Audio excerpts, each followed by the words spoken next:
Sorry, my head's a little itchy. Anyways, hi. For those of you who don't know me, I'm Ethan. For those of you who do know me, shut up. Anyways, today I wanted to talk about love. I guess I was trying to decide in my head which facet of love, what kind of love, what area of love, what kind of love.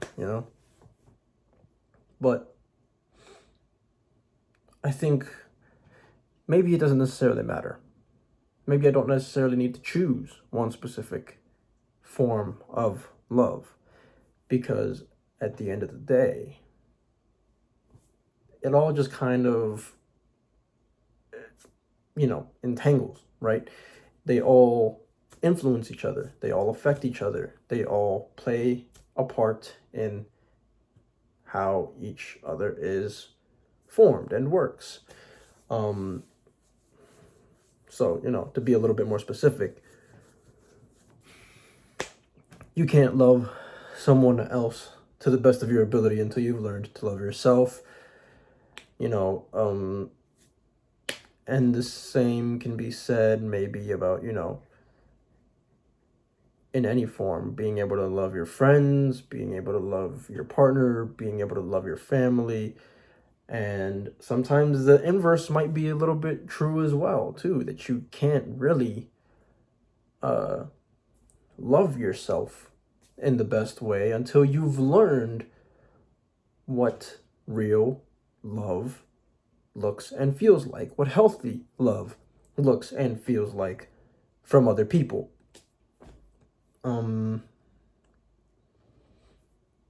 So it's kind of all intertwined in that way, so to speak. But in my experience, it's not impossible to learn it on your own. I grew up. This keeps happening lately. I'm getting frustrated with it. Why do I keep yawning? Anyways, I've been learning from my own experiences.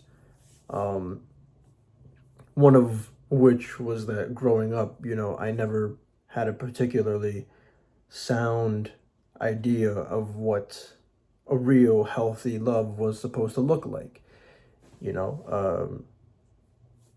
Not to put anyone's business out there, but I didn't really grow up in a functional household.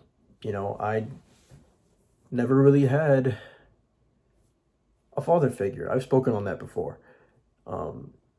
It's always just been my mom, and she did the best that she could. She tried. But there was never really like one set guy, you know? So seeing that, growing up with that, kind of probably is what led to me not having a very sound idea or great idea of what a real healthy love looks and feels like. It influenced me more than I should have allowed it to the point where I began to reflect a lot of negative behaviors and patterns into my relationships and ways of thinking that I shouldn't have been thinking into my own relationships as well. Obviously, it also didn't help that I had my own experiences with past relationships that weren't particularly positive either, which were just kind of all combining into one big melting pot of negativity for me regarding relationships. But I think at the end of the day, I had to really look within myself and rediscover that version of myself that wanted to be loved, that wanted to know love and feel love and experience love and share love.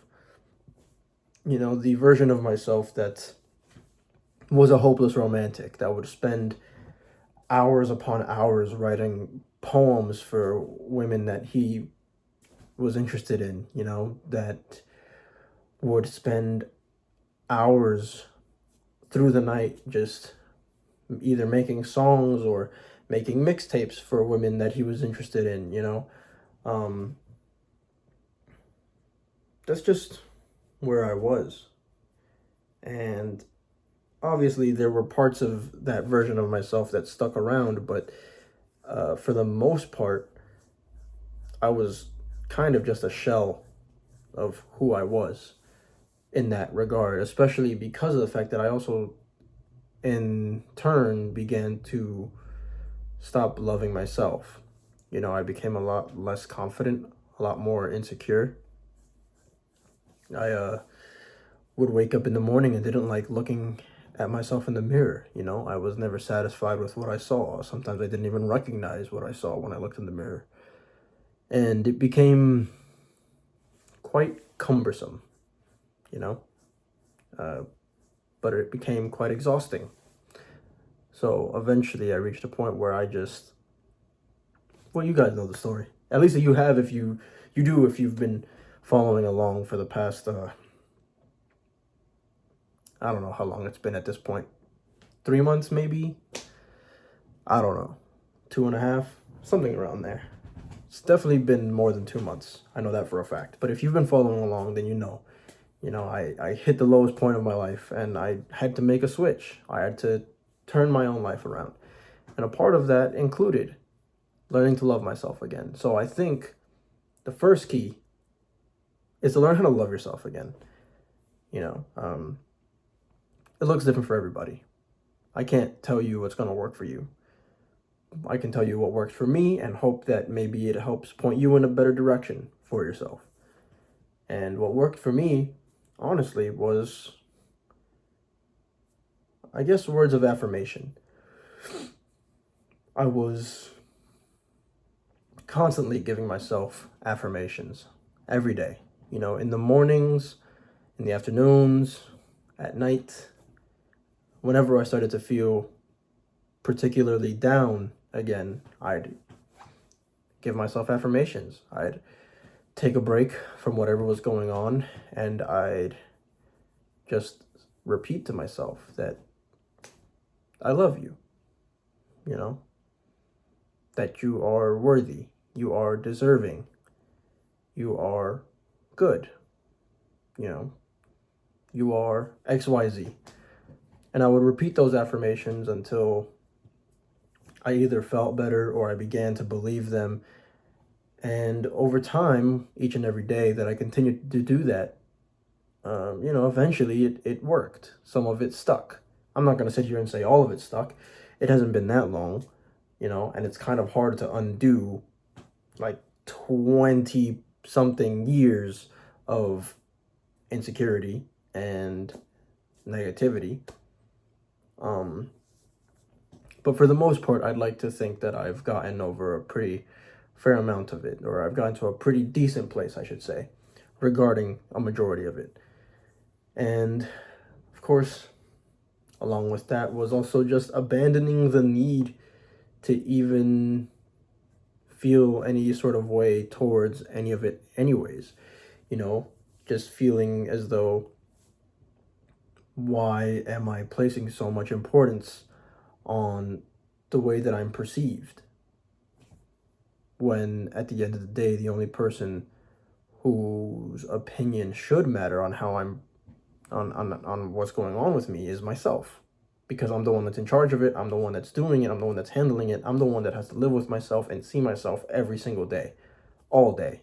You can't escape yourself. You can't decide one day, hey, I don't like this body, and then go into another one. You're stuck with it. So, learn to live with it, essentially. No one else is going to look like you. No one else is going to be like you. No one else is going to talk like you. You're the only you in existence. That's got to amount to something. That's got to be worth something. And you should feel that way. So it's also acknowledging that. Because once you reach that point, loving everyone will just become so much easier. And a life where you love everyone is so much happier than a life where you go around hating everyone. And I know that because I was there. I wasn't that person that hated everyone, you know. I walked around angry all the time. I always had a chip on my shoulder, and I didn't want to be like that anymore. I don't want to be like that ever again. So it's better to go around being a beacon of light, you know, being the embodiment of love.